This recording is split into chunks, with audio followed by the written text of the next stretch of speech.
Ana es una paciente de 58 años quien consulta por presentar dolor opresivo torácico súbito al lado izquierdo, irradiado a cuello, fiebre y disnea de esfuerzo de 2 meses de evolución.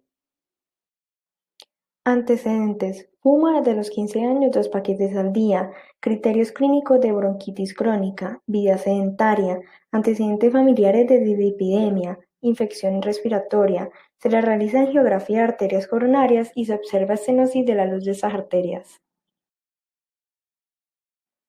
Inmunopatología de la aterosclerosis. Presentado por Jordan Alexis Girón, Laura Parra,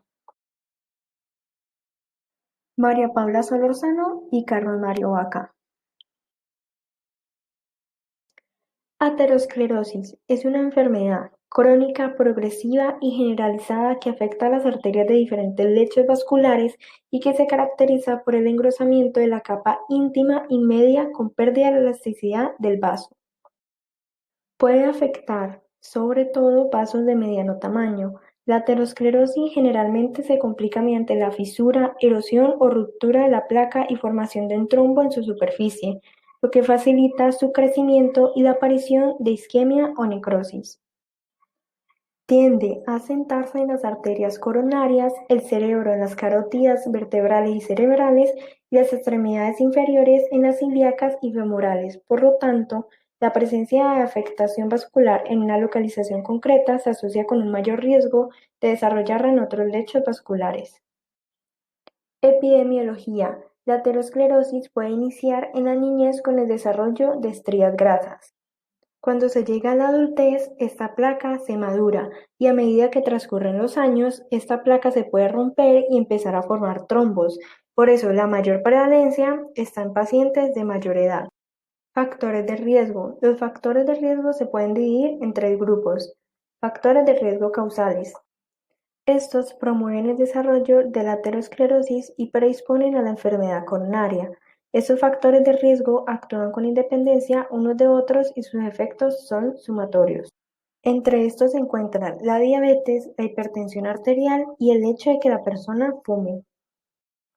Factores de riesgo condicionales. Se asocian con un aumento en el riesgo de padecer esta enfermedad. Están asociados los factores protrombóticos y la lipoproteína sérica elevada. Factores de riesgo predisponentes. Son los que son empoderados por factores de riesgo causales. Entre estos se encuentran la obesidad, el sedentarismo y los. Se ha notado que hay relación entre las infecciones crónicas por algunas bacterias y la formación de placas de ateroma, debido a su capacidad de incorporarse en los monocitos, los cuales junto con otros factores de riesgo pueden contribuir a la formación de la placa.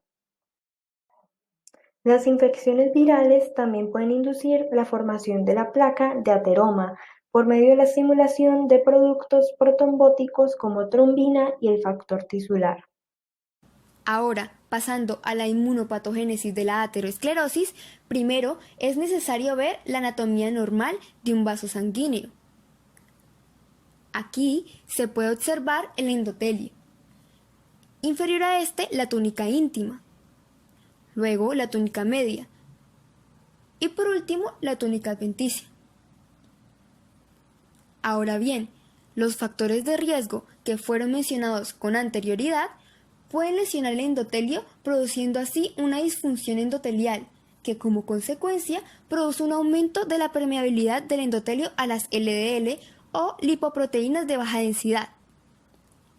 Estas, que normalmente se encuentran circulando en el vaso, ingresan a la capa íntima y al entrar en contacto con los componentes de la pared vascular, sufren una modificación oxidativa, adquiriendo así propiedades de patrones moleculares asociados al daño o DAMPs, lo cual desencadena un proceso inflamatorio.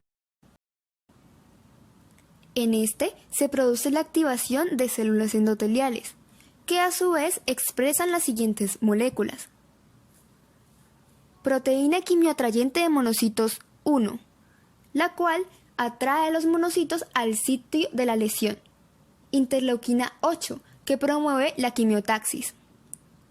Molécula de adhesión intercelular 1 o ICAM, que se encuentra fisiológicamente en bajas concentraciones y se aumenta en patologías. Proteína de adhesión celular vascular 1 o VCAM1, que a diferencia del anterior solo se aumenta en casos patológicos. Selectina E y P, que son moléculas de adhesión. Y por último, otros factores inflamatorios como la interleuquina 6 y el factor de necrosis tumoral alfa, los cuales promueven la producción de proteínas de fase aguda. De esta manera se genera atracción de linfocitos y monocitos, que se unen inestablemente mediante su glucoproteína a las lectinas expresadas por las células endoteliales. Posterior a esto, debido a la debilidad de la unión, se produce un rodamiento, el cual culmina cuando las quimioquinas cambian la conformación de las integrinas que se encuentran en la membrana de la célula, y así ésta puede unirse a la CICAM del endotelio. De esta forma se produce una unión estable y la célula puede hacer diapedesis. Una vez que el monocito se encuentra en la capa íntima del vaso, se diferencia a macrófago y fagocita los LDL ya oxidados, lo que le confiere un aspecto de burbujas grasas, por lo que es llamado célula espumosa. Hasta este punto, la placa de ateroma aún no se forma, solo se tiene una coloración amarillenta en la pared del vaso llamado estría grasa. Esto dado que aún no se da la elevación del endotelio. Ahora bien, la acumulación del colesterol al interior del macrófago genera una disfunción mitocondrial y una consecuente apoptosis, con una liberación resultante de proteasas celulares, citoquinas inflamatorias y moléculas protrombóticas, razón por la cual se da un reclutamiento de células musculares lisas que migran a la túnica íntima, rodean el centro necrolipídico y empiezan su producción de colágeno. Todos estos procesos inflamatorios e infiltrados celulares producen un ensanchamiento de la túnica íntima, generando finalmente la placa aterosclerótica. Esta placa puede clasificarse como estable en el caso de que posea una capa fibrosa densa, un núcleo necrolipídico pequeño y una inflamación de bajo grado, o como una placa inestable si posee una capa fibrosa fina, un alto contenido lipídico y alta actividad inflamatoria. Este tipo de placa es más susceptible a rupturas, dado que tiene poco tejido fibroso. Histología de la aterosclerosis. La primera manifestación histológica de la aterosclerosis es el engrosamiento de la capa íntima, con acumulación de macrófagos cargados con lípidos, también llamadas células espumosas. En la aterosclerosis podemos identificar la capa fibrosa. Podemos evidenciar una placa con un núcleo lipídico bien delimitado y rodeado por una capa conformada o de solo colágeno o conformada por miocitos lisos. Cabe recordar que la vasa vasorum es una red de microvasos ubicados en la túnica adventicia. En la aterosclerosis, a medida que avanza la placa, esta adquiere su propia red microvascular derivada de la vasa vasorum, que se extiende desde la adventicia hasta la túnica media y la túnica íntima engrosada. Estos microvasos pueden romperse y puede ocurrir una hemorragia dentro de la placa, lo cual puede contribuir al progreso de la aterosclerosis en el sitio dado. Histológicamente, esta hemorragia intraplaca la podemos ver dentro del vaso en forma de microhemorragias.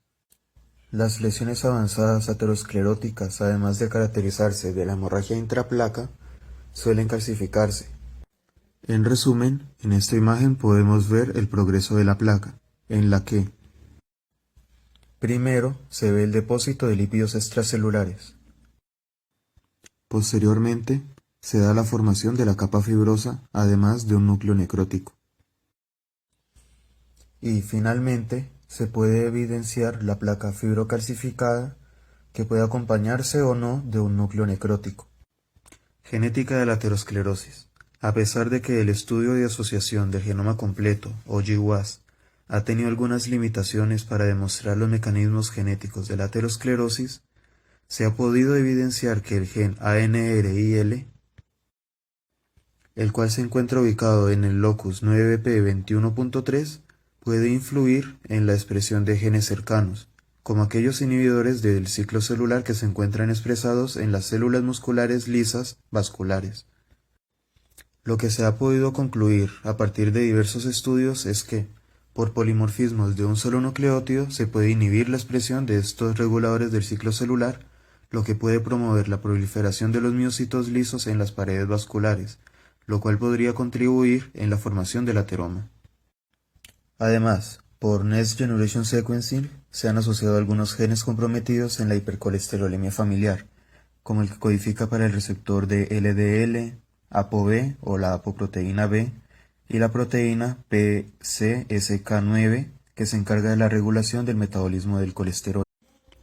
Tenemos entonces que la identificación de esos factores por medio de estudios del genoma ha contribuido en tratamientos efectivos dirigidos a la inhibición de PCSK9, entre otras proteínas, y en el correcto diagnóstico de la hipercolesterolemia familiar, entre otras enfermedades.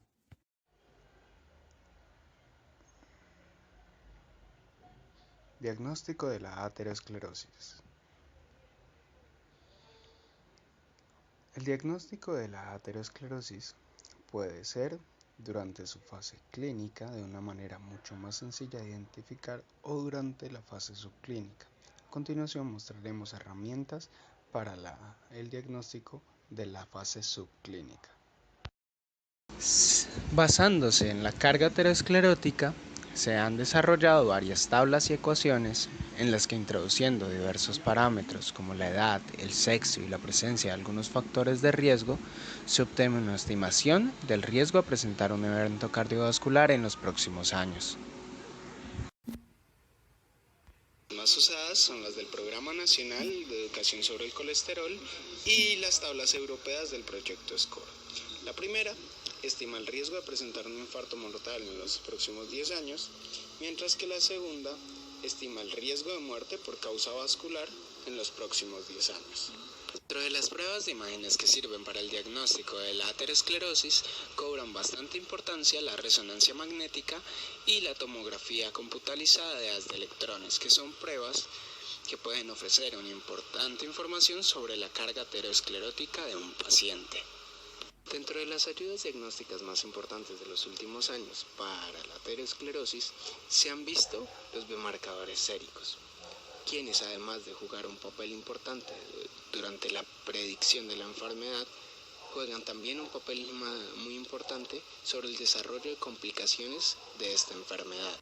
De estos marcadores séricos se incluyen algunos marcadores de inflamación como la proteína C reactiva o las interleucinas y marcadores de trombosis como el fibrinógeno o el inhibidor del activador del plasminógeno 1. Entre todos ellos, el más estudiado es la PCR. Es un reactante de fase aguda que sirve como marcador inflamatorio producido fundamentalmente en el hígado en respuesta a la interleucina 6. En algunos estudios se ha visto su papel como predictor de futuros eventos cardiovasculares y de mortalidad cardiovascular.